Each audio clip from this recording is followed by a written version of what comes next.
Welcome to Straight Talk with Billy Kay. I'm Billy Keyserling, fortunate enough to be the mayor of my hometown. Part of my job is to basically create a civil dialogue between the people and myself and to inform people about what's happening on in Beaufort. So that's the purpose of this show. Today I have with me Patty Kennedy, who's one of my favorite people in Beaufort and one of Beaufort's favorite people.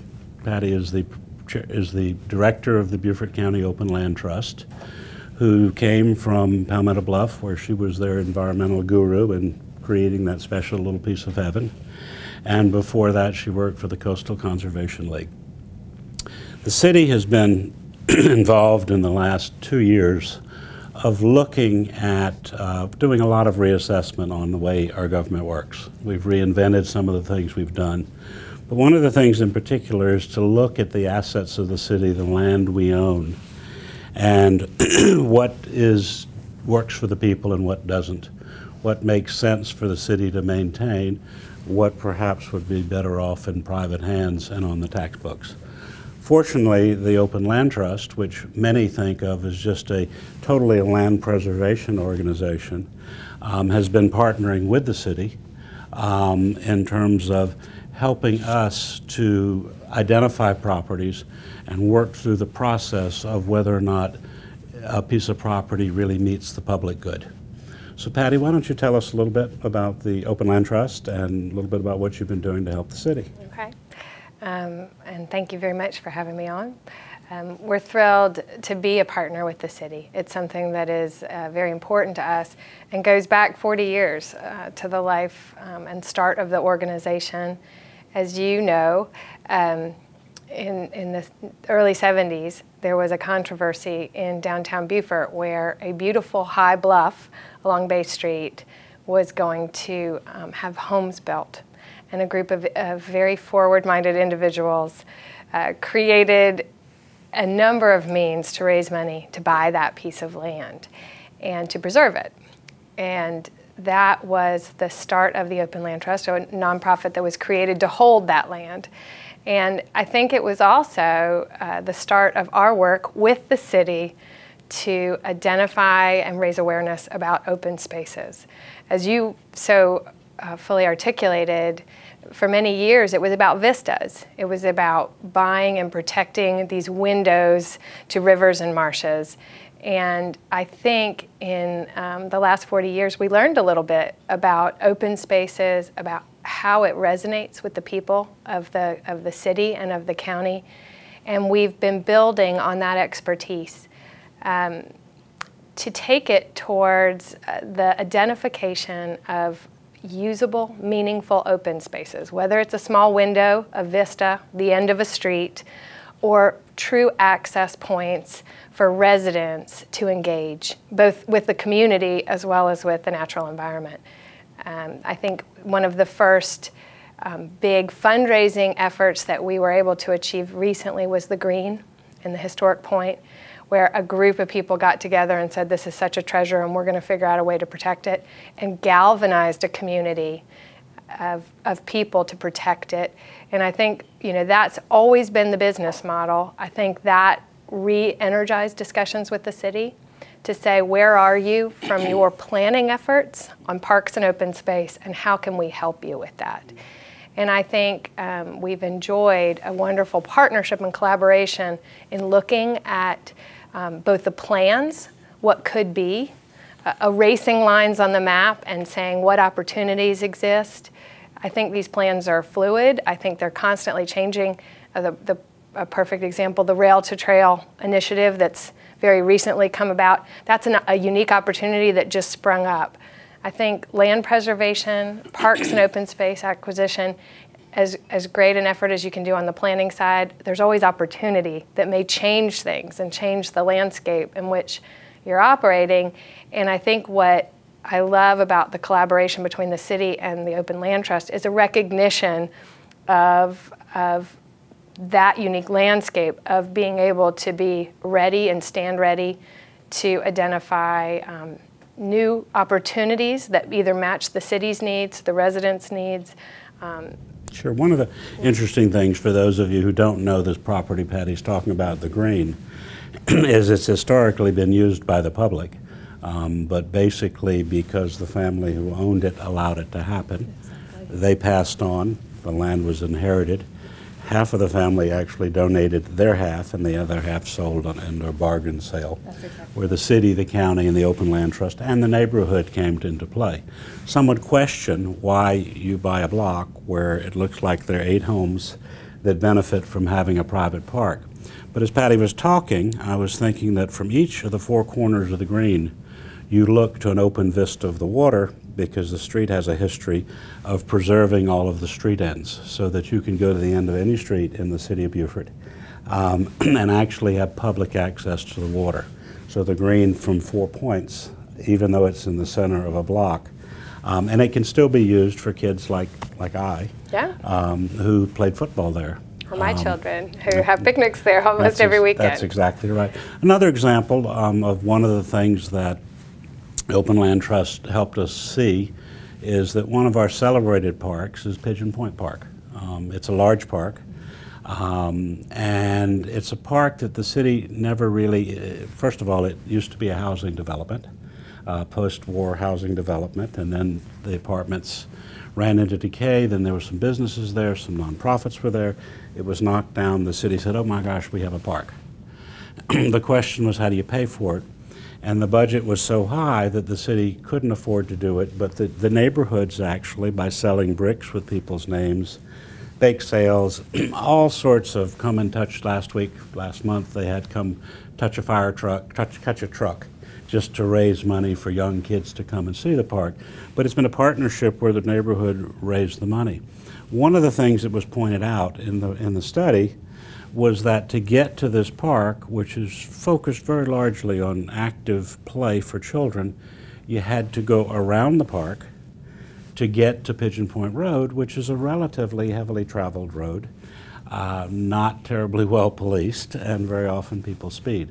Well, they pointed out in the study that we ought to find somehow a couple of access points on the back of the park so that the citizens could actually, or kids, could ride their bicycles or walk and get to play without having to go on the busy street. That's one. Another one, which is one of my pet projects, is we found that we have 28 parks.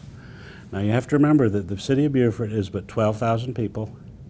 We've been 12,000 people for 30 years. We hope to grow, we have plans to grow, but the bottom line is we're only 12,000 people. The census defines us as moderate to low income, and 47% of the people there are renters. So does it make sense with those demographics and the kind of budget we have for the city to maintain 28 parks that very few people, I can't name 28 parks in the city, yet I know they're there. I'm not sure I can even find them all. So what we've asked the Open Land Trust to do, along with the city's planning staff, is to begin to identify some of the parks that we ought to look at. And we did a request for proposals for realtors to help us better understand the values of the land so we know what we're working with the idea that maybe we'll sell some. The money will not go into the general fund. It will go into our land fund that is used for buying vistas or for buying these strategic assets.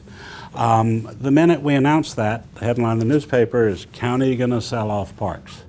Well, then the information starts to go. There's one particular one that we'll talk about when we come back, but just as a preview, it's a beautiful it used to be $1 million lot.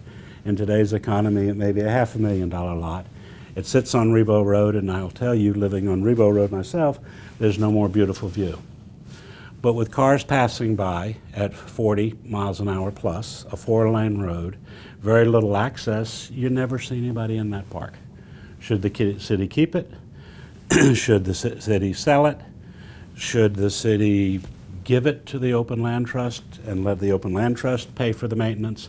But the bottom line is we probably spend tens of thousands of dollars every year maintaining that. So when we come back, we're going to talk about Wilson Park and how we have to have a dialogue amongst ourselves, our partners, and with the people of Beaufort about what assets are most important to them and how we do give them the best open spaces possible. So we'll be right back.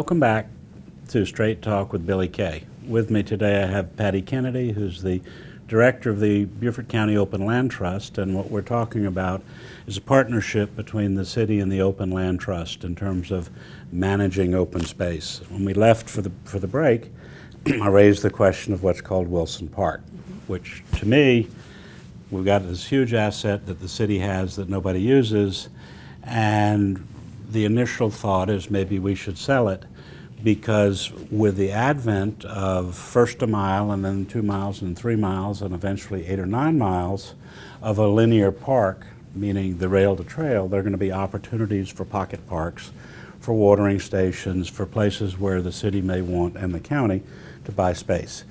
But there are a lot more considerations than what Billy Kay thinks about whether or not people use or don't use this park, and this is where the Open Land Trust helps us.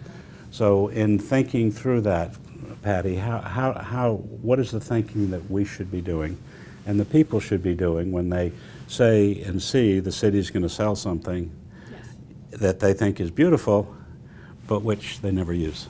Well, and I think that it's a tough question to call, and it's a big task for City Council.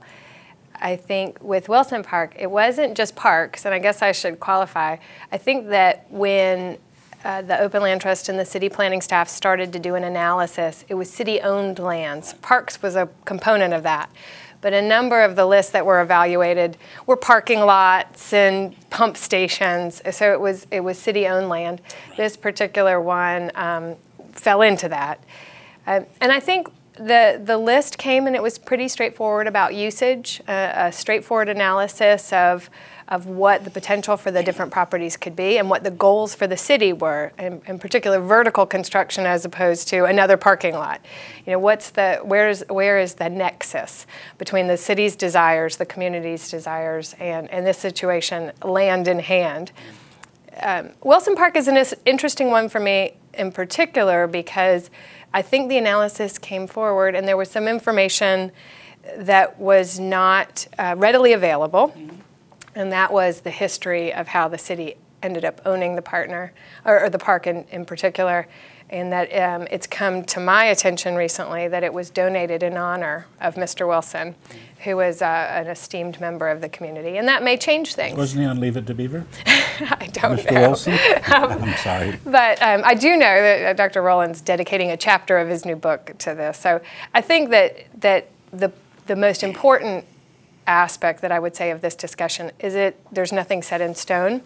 I think that the partnership between the city and the Open Land Trust has been trying to take a blanket analysis of what they own, come up with their prioritization of whenever the city decides to make a decision, what's the process by which they move forward, which is what I think the step that was taken with the RFP for a realtor to come and help them. I think that's part of it, airing the list, getting feedback, bringing it to council. This is a down market. It may not make sense to sell any of these properties. They may decide they choose not to in a number of situations, but I think it's a healthy dialogue and a healthy discussion. It's an important discussion. It's not dissimilar from the discussion we had about going to our smaller fire trucks. That's exactly right. Or outsourcing our roadside maintenance. Very often, and you know, this is where, as mayor, I try to write these newsletters, and at the end of the show I'll tell you how to get on the list. But I write these newsletters, and very often we'll say things at council. The next day the headline is, we're going to do something. The bottom line is that before council makes any decision, almost every issue goes through a series of public workshops where we don't vote, where we bring in the experts, where we ask people to come to the table. So we have only started we're moving to phase 2 of the process. That's exactly right. The first phase, when you think about real estate and you think about dollars, you have to be careful. And you have to do more things quietly than otherwise, because you affect the values and the outcome. That's exactly the asking prices. But part of this partnership is going to work through that. You know, if I find out that that this property was donated in behalf of somebody, then I'll say, what are my options? Maybe we can't sell it. Maybe we should give it to another organization. Maybe the family would like to maintain it, or maybe it's just the status quo. and we continue to invest into it, or we use it for events. That's exactly right. To draw it. So everything's on the table. That's right. But no decisions are being made. Let me ask you another one, though. And this is going to be a tough one. The city, in our comprehensive plan, calls for basically doubling the size of our city on the footprint. And that's going to mean smaller lots. It's going to mean a lot of vacant lots are going to be filled in, which have been used perhaps by parks.